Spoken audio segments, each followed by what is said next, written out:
Welcome to the Graybeard Chronicles podcast. Your hosts, Brian Halstead and Kevin Harkins, are two gray-bearded patriots who love God, their family and friends, and their country. The Graybeards are here to inspire, inform, and educate you on a myriad of topics they are passionate about. Brian and Kevin have a strong desire to share this with you to help you live your best life. Sit back and enjoy this amazing podcast as the Graybeards pass along the wisdom of the ages. Hello, everyone, and welcome to another episode of the Graybeard Chronicles. I'm Brian Halstead. And I'm Kevin Harkins. And Kevin, we're here to pass along some wisdom of the ages. What the heck does that mean? We're not perfect, but we do have gray beards. And that means we've got some significant life experience, some life lessons, and some perspectives that are worthy of passing along. Well, I think that sums it up nicely. Let's get to it. Kevin, what's going on, buddy? Let's get to it. Yes, sir. You ready? I am ready. Are you ready?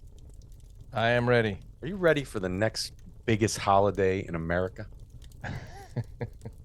That was a lead in. Yeah, are you? I'm ready. What holiday is it? Veterans Day. Hold on. Let's pump the brakes a minute, buddy. Oh yeah, I'm sorry. Wait, right. what's the date? Yeah. Yeah, 3 days from now. Marine Corps birthday. That's right. There you go. There you go. Happy birthday, Devil Dogs. That's right. So we got to get through that first and survive that. All right. And then we go into celebrating Veterans Day. Okay. Yeah, I'm good with that. All right. Happy birthday. Thank you. Brian's a Marine, Martin, by the way. You probably knew that, but I got that. yeah, he's all right. Marines are all right. We'll take him. They're all right. Right. The true elite maritime fleet of the United States is the Coast Guard, which is what I spent a few years in. We don't claim to be a maritime fleet. We're right. an amphibious force. There you go. Right? That's right. different. Okay. Totally different animal. All right. Happy birthday, Marines. Happy birthday, all veterans. Happy Veterans Day. Yeah. Thank you all for your service. Yeah, absolutely. Echo that. Thank you. Yeah, we're having a conversation tonight, Bryant, with Martin Saenz, and this is going to be fun. We kind of found ourselves, interestingly, on a financial kick right here over these past couple weeks. We're not sure how that happened, but it's been very interesting thus far, right? There's some karma in the sky that is telling us that our listeners could use another bit of financial advice. And Martin, we're thrilled you're here. Let me just, for the sake of our audience, talk a little bit about you. Martin is a managing partner and co-founder at Bequest Funds. Did I pronounce that correct, Martin? Yes. Bequest, okay.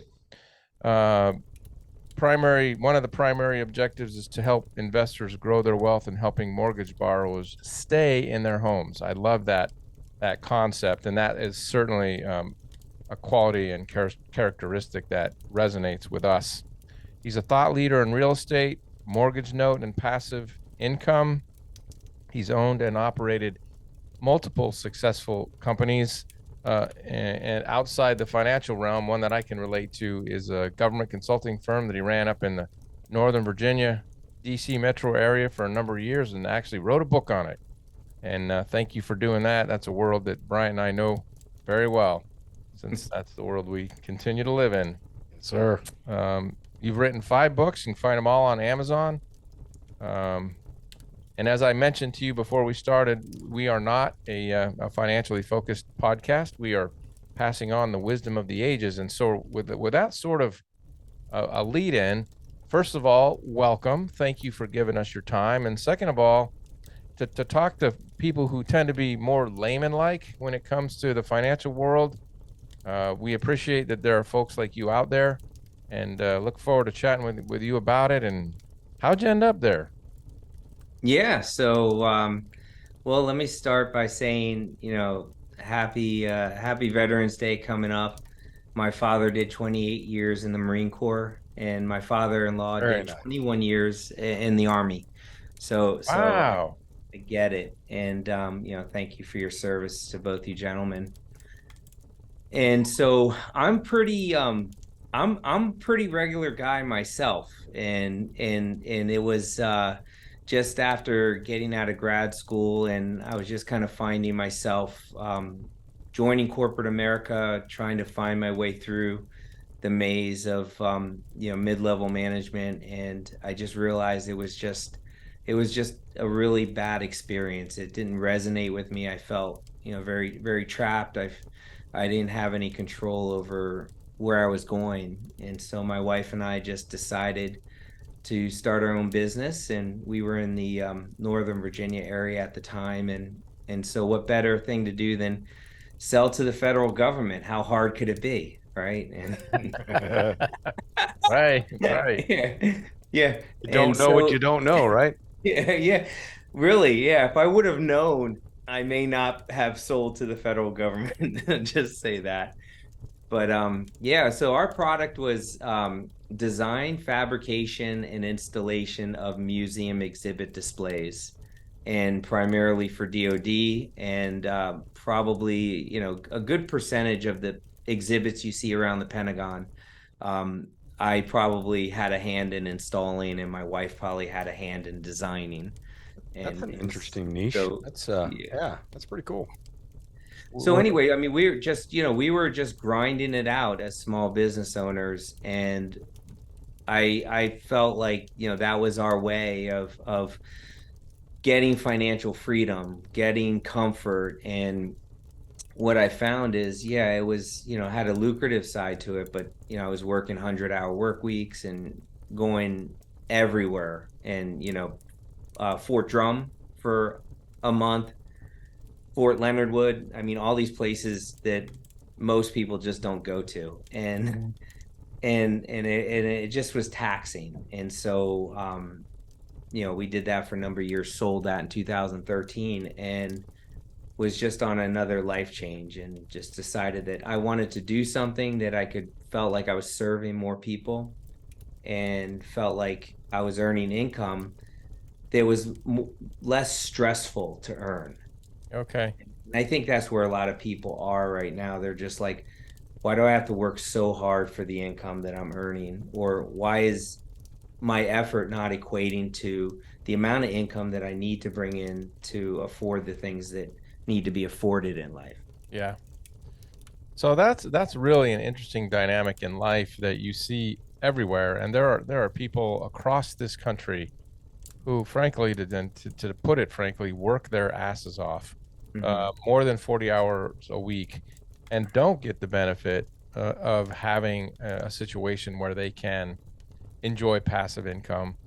And just to talk to folks about, how do you do that? Some people may not even really understand what it means, but having your money work for you, rather than you working for your money, is really a concept that I think people should take the time to figure out, and folks like you help them do it. And especially some of the products that you offer were interesting, stuff that I wasn't even fully aware of. I guess that Brian said something different.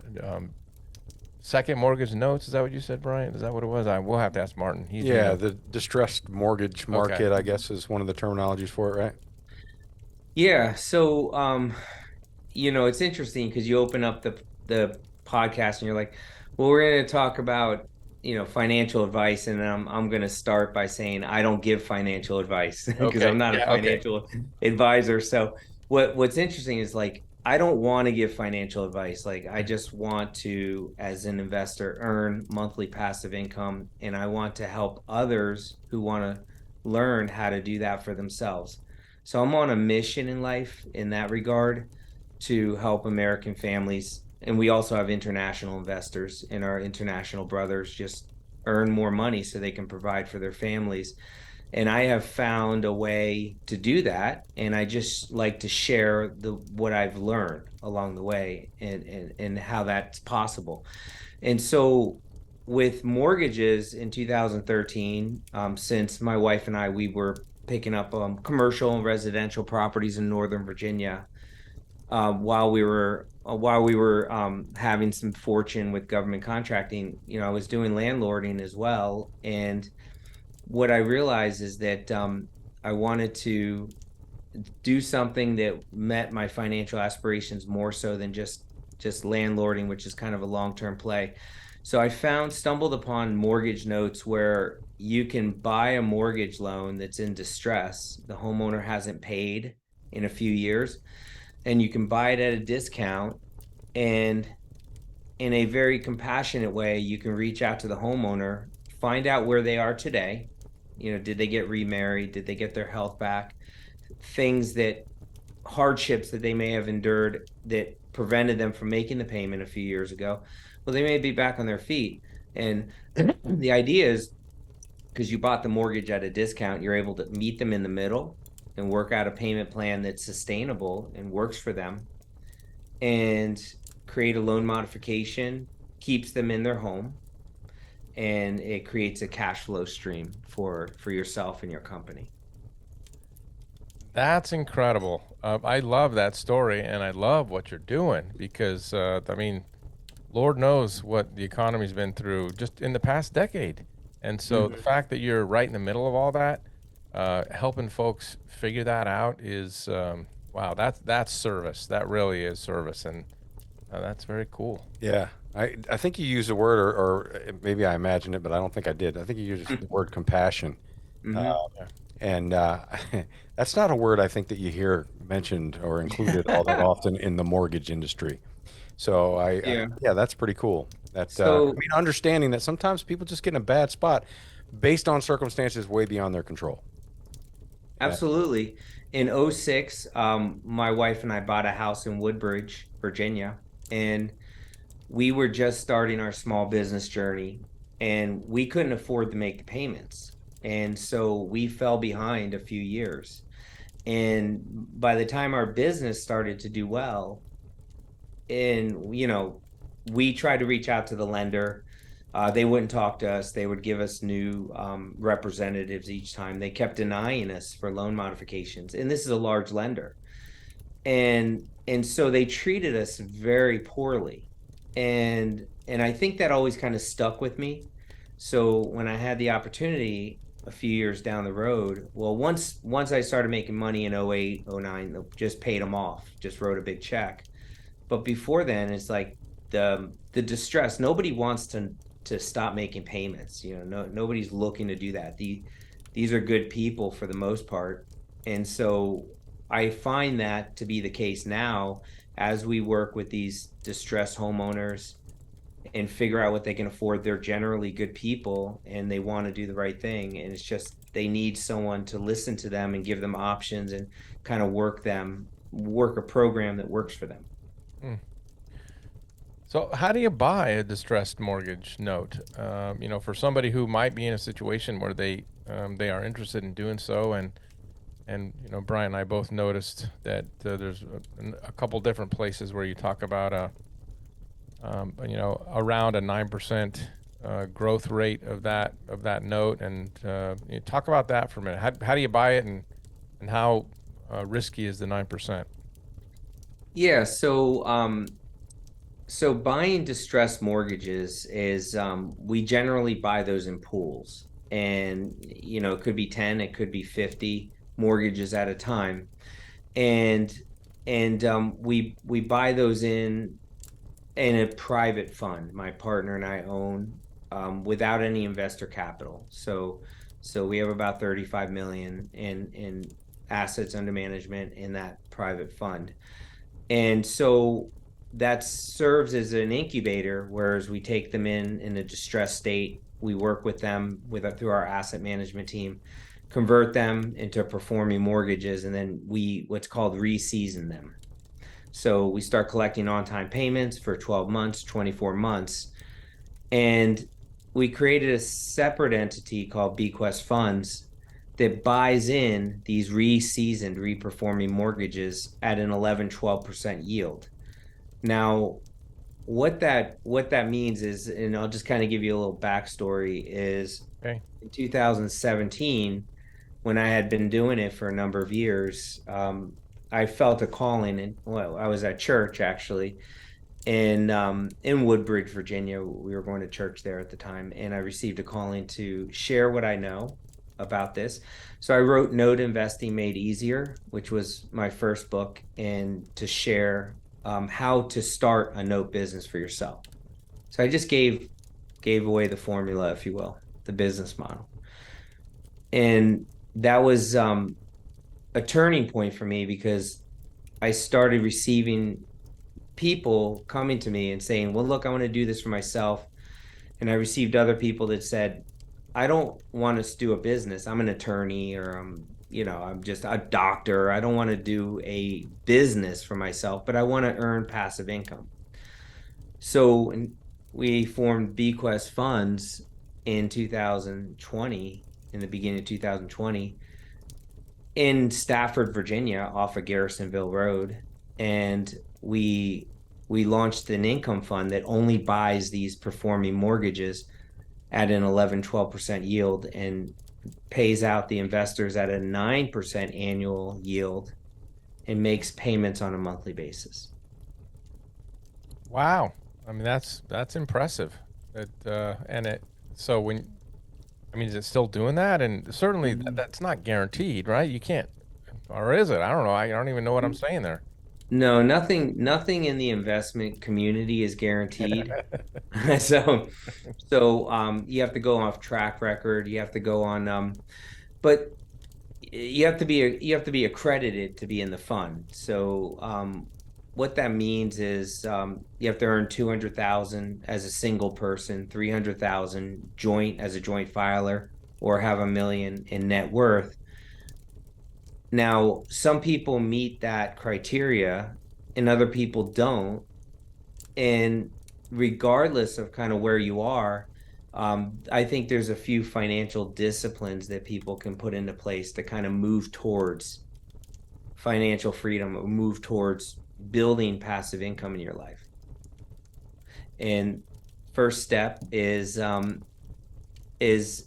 create a living financial statement for yourself. So just like you do in business with your government contracting company or your restaurants, financial statement, put it together, income, expenses, assets, liabilities, and break out active income versus passive income, and do a few other calculations. But that should be updated weekly and reviewed weekly with you and whoever else is involved, like accountability partner or spouse or something like that. Yeah. Have you found your is this your sweet spot? Are you having searched around for a while doing other things, is this really not that you won't change and try something else again 10 years from now, but is this where you should be? Where I'm at in life, my mission is to spread the word on helping people create monthly passive income. I don't even care if they're investing with me in Bequest. That's irrelevant to me. If the whole world was investing in my company, I couldn't buy enough assets anyway, so it doesn't matter to me. Right. So I just see people bleeding out there financially, and it's causing stress and strain, and there's forces that are chipping away at American families. And you could say, they're chipping away in this way or that way, but I'm just concerned with financially how they're being chipped away. Gotcha. So what other ways, other than this secondary note market or the distressed market, what other ways would you recommend or suggest for folks to get involved in as far as passive income goes? Yeah, so I wrote Cash Flow Dojo in 2020, and I've just rewritten it last month, and I'm actually having it edited right now. So that book is all about building multiple streams of income in your life, and that's what I'm most proud of, because the note industry is very specific, and not everyone's going to want to be a part of the note industry. I just want to get people thinking about multiple streams of income and the necessity, because you work this hard for active income when when you're young in your 20s and 30s, but then as you get older, you start having less energy towards active income for the most part. And so you need to grow the passive income in this direction, and at some point your passive income needs to exceed your active income, what you do for a job. And so that's the only thing that matters. And to me, everything else like 401ks and retirement plans and money in Wall Street, that's all just smoke and mirrors to me. What matters to me is how much is coming in monthly from an active perspective and how much is coming in monthly from a passive perspective, and the longevity, sustainability behind that passive income. Okay. So let's say somebody had, just hypothetically, we'll just use a round number, $100,000. And I know you said you're not a financial advisor, right? What could you do with $1,000 right now to generate passive income as quickly as possible and get the greatest return with the least amount of risk? So it wouldn't involve making a purchase. It would involve creating a financial statement for yourself that you create the discipline of updating and reviewing on a weekly basis. Maybe hiring a coach or an accountability partner that's going to kind of help you form goals around where you want to be financially. So you can start visualization. What is your why? What's important to you? What's your motivating factor? Where do you want to be from an income perspective? And then what's the variance? Where are you currently? And then where do you want to be? And what's the distance there? Then I would want to start understanding where I am in terms of my level of expertise. Like you gentlemen served, and then now you continue to serve maybe on a government contracting basis, maybe from the other side of the glass door. And so what does your audience know? What's their level of expertise? What are they good at? What are their hobbies? What's their passions? And then I would just be heavy research into communities and social media groups where they can learn who some of the thought leaders are. They can read the books. They can learn who's actually making money with side hustles or some type of additional streams off of being thought leaders or off of being in the space that they're in. And let connectivity to people in the community kind of lead you towards those streams of income. So I wouldn't think if I had $10 million, then I might think, well, let me go plan on how to disperse money here or there. But if I have a limited supply, I would be thinking more towards building the disciplines and daily habits. All right. I'm not exactly tracking with you. You said there's not a purchase of anything. Are you saying use that $100,000 to sort of propel you in those directions that you just talked about, or what? I would probably use very little of that 100,000. Okay. And maybe portion of that 100,000 would go towards attending conferences and events to gain proximity to the thought leaders and people that are influential within those communities where you have an area of interest. So I think of it like this. I think of it like if you go and you're looking to do a capital investment into a venture opportunity that's going to lead you towards passive income, then you need to understand as much about that operator, as much about that industry as possible. And so you should first look within the area of interest or the area of expertise that because you'll have more familiarity to be able to vet that operator. Right. And so now if you wanted to get a second job or get a side hustle, then you should also look at your area of expertise and see how people within your space are making additional streams of income. And that comes again with proximity to thought leaders, to industry experts, and authors of books and so forth. And so I would just use minimal amount of the 100,000 to go in that direction, and then just as a first step. Now I understand. And this is the can you name the name of the book again? And I know you're rewriting it, but Cash Flow Dojo, the second edition. It'll be out at the end of next month. I'll have it out. Okay. But, I'm very proud of it. So while we're talking about that, let's expand and have you tell our listeners where they can learn more about you and these various books that you have written and other services that you offer. Yeah, so you can punch me up on Amazon. Just put my name, Martin Saenz, in Amazon. You'll see the books. People, I have the living financial statement in Excel spreadsheet. People can email me at martin@bqfunds.com. And I'll be happy to send them the spreadsheet. I'll be happy to answer any questions. I don't even care if it's related to the fund. Um, the fund as it stands is it's an opportunity. It's pays 9% annually. It pays monthly passive income. So the whole idea is that money comes in from the homeowners on a monthly basis. We in turn around and pay our investors on a monthly basis. So that's a good business model, but if you're looking at different funds and different opportunities, you should be asking yourself those types of questions. How often is the operator receiving money in the door? And why is that not matching up to when I'm receiving money in my door?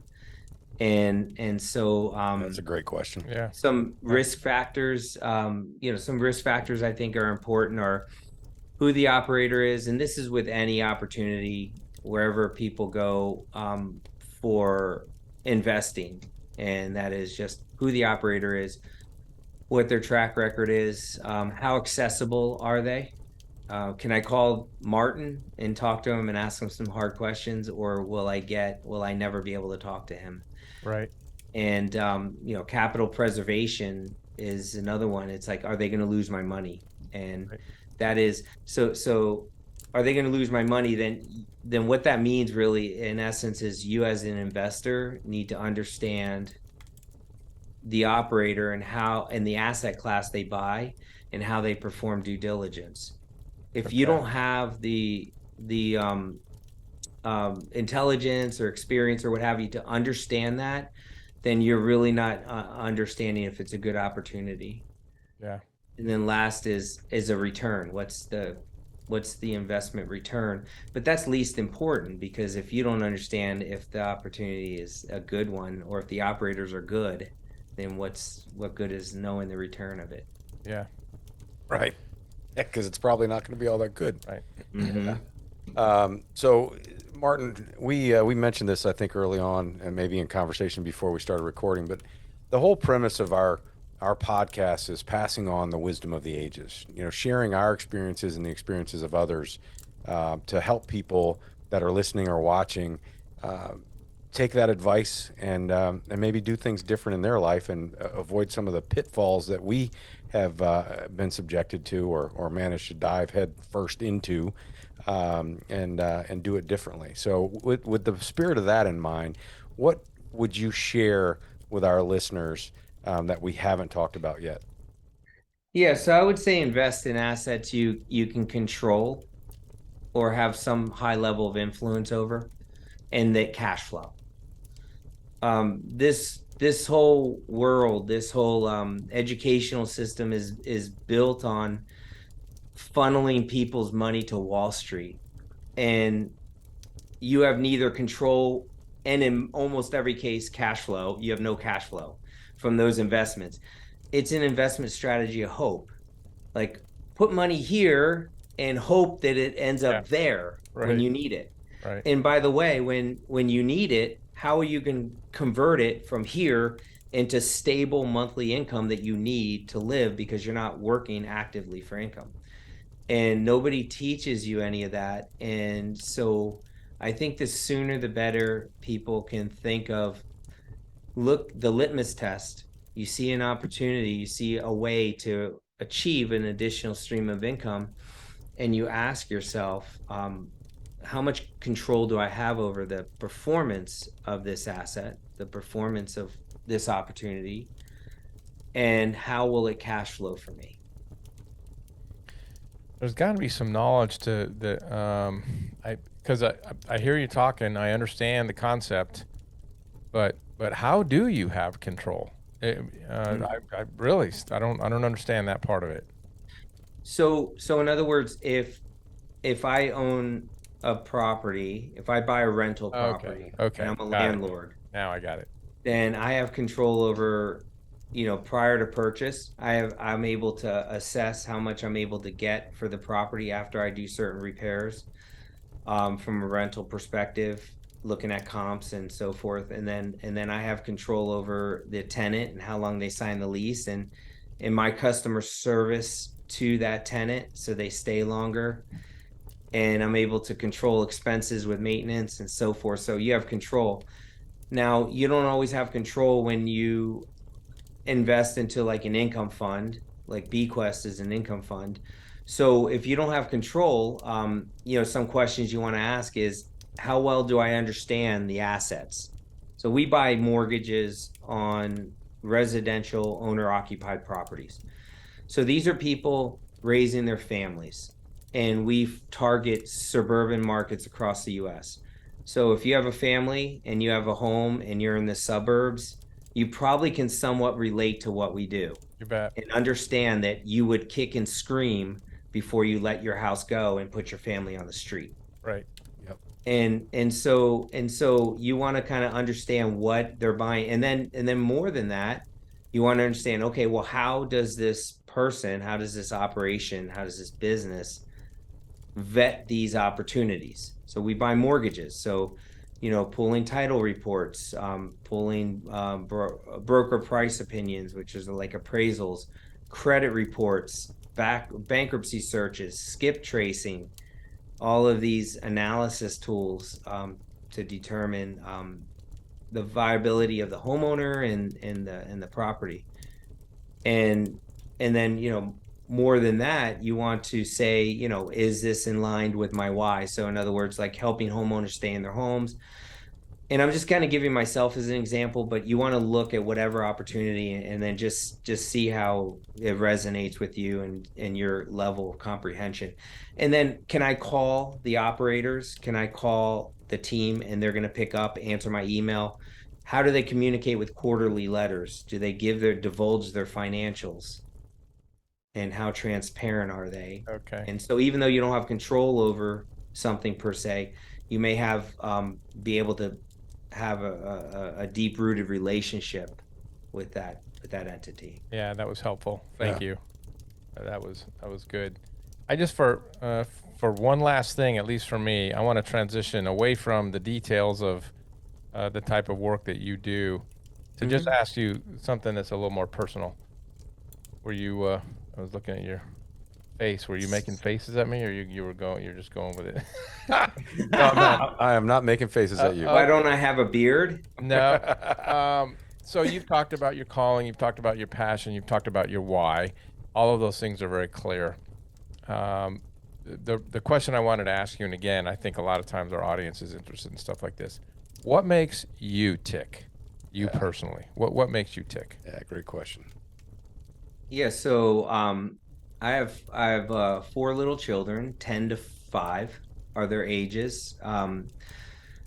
When we sold our government contracting company, my wife worked as hard as I did for many years, and 100-hour work weeks all over and all that.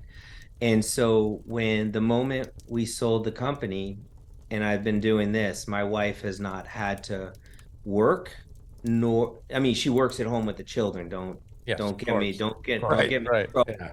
But she's never had to worry about money. And I'm not saying I'm like some rich dude or whatever, not at all, but she has not had to think about money once. Okay.